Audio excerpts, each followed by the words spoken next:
He looked me straight in the eyes and said, "You're just a receptionist. We don't need you anymore." He smirked. His assistant smirked. The whole open plan office smirked. They thought they were getting rid of dead weight. They had no idea they'd just fired the woman who secretly owned 68% of the company and the AI platform he was about to announce as his breakthrough. Stay with me, because 3 days later, that same man was on his knees in the boardroom, begging me for the receptionist job I used to have. Hi, I'm Lauren Hayes, 31. And this is the story of how one arrogant CEO learned that the quiet girl at the front desk was actually the one signing his paycheck. Let me take you back to how it all started. 6 years ago, my grandfather passed away and left me everything. Hayes Global Ventures, a private investment firm worth just over $3.2 billion. Shipping, real estate, tech startups, private equity, you name it. He raised me after my parents died in a car accident when I was 9. He taught me numbers before I could spell my name properly. By 15, I was sitting in board meetings beside him. By 22, I was running half his portfolio, but I hated the spotlight. I hated the way people looked at me, either like a spoiled heiress or a diversity checkbox. So when Grandpa died, I made a decision. I went dark.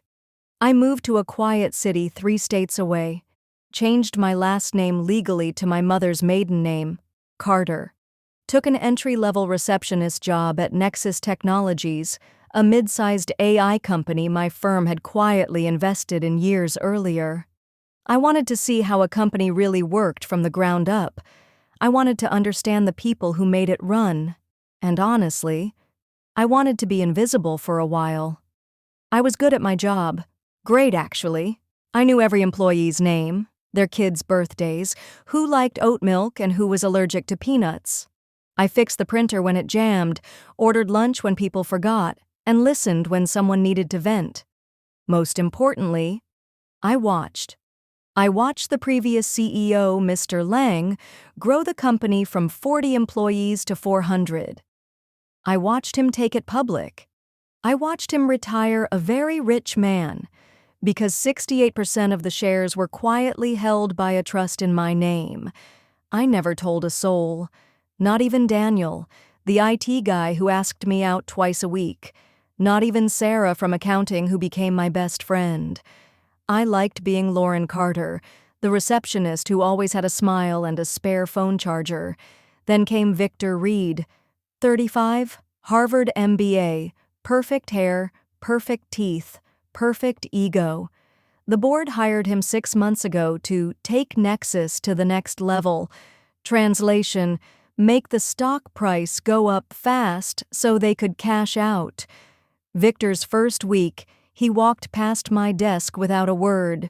Second week, he started calling me sweetheart. Third week, he replaced the coffee machine with some $18,000 Italian monstrosity nobody could figure out. By week 4, he announced restructuring, which meant firing anyone he decided was dead weight. I was number 3 on the list. Monday morning, 9:17 a.m. He marched up to my desk with his assistant trailing behind like a loyal dog. "Lauren, right?" he said, not waiting for an answer. "We're letting you go. Effective immediately. Pack your things." I looked up from my computer. "May I ask why?" He laughed. Actually laughed. "You're a receptionist. You answer phones. We're an AI company. We don't need a human answering phones in 2025. His assistant snickered. I stood up slowly. "So, no notice? No severance?" "Budget's tight," he shrugged. "You'll get 2 weeks' pay. That's generous." I nodded, picked up my little succulent plant, my world's okayest receptionist mug, and walked out. No tears, no yelling, just a quiet, "Thank you for the opportunity." They thought they'd won. They had no idea the opportunity had just walked out the door and taken the company with her. 3 days later, Thursday, 8:55 a.m. The boardroom, 42nd floor. Victor was in full presentation mode, big smile, PowerPoint slides, the whole performance. "Gentlemen and ladies," he began, "today I'm proud to announce Project Phoenix, the AI operating system that will make Nexus the next unicorn. Valuation? Conservative estimates put us at $4 billion within 18 months. The board clapped politely. Victor clicked to the next slide. A gorgeous render of the Phoenix dashboard, the one my secret team had been building for 2 years, the one I'd personally funded with $38 million of my own money. He kept talking. Numbers, market share, revenue projections. Then the door opened. I walked in. Black suit, hair in a sleek bun, heels that cost more than his monthly car lease. The room went dead silent. Victor recovered first. "Lauren, what the hell? Security." I smiled. "No need. I'm exactly where I'm supposed to be." I am Lauren Carter, chairwoman of Hayes Global Ventures and majority shareholder of Nexus Technologies. You could have heard a pin drop. Victor's face cycled through every shade of red. "This is a joke." I placed a folder on the table. Inside, share certificates, trust documents, board resolutions, everything. 68% ownership, in my name, signed by my grandfather 12 years ago. Victor stared at the papers like they were written in fire.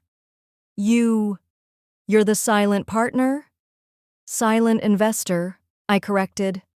I wanted to see how the company worked when nobody knew who was watching.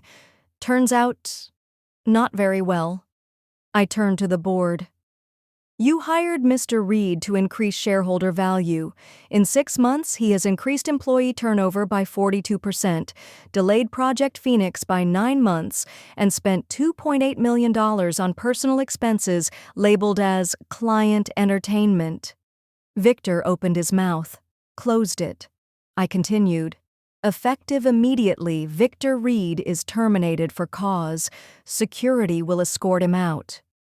2 men in suits appeared, the same ones who used to nod at me every morning when I brought them coffee. Victor finally found his voice.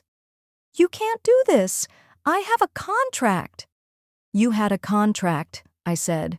Paragraph 14C, immediate termination without severance in the event of gross mismanagement or behavior that damages company reputation.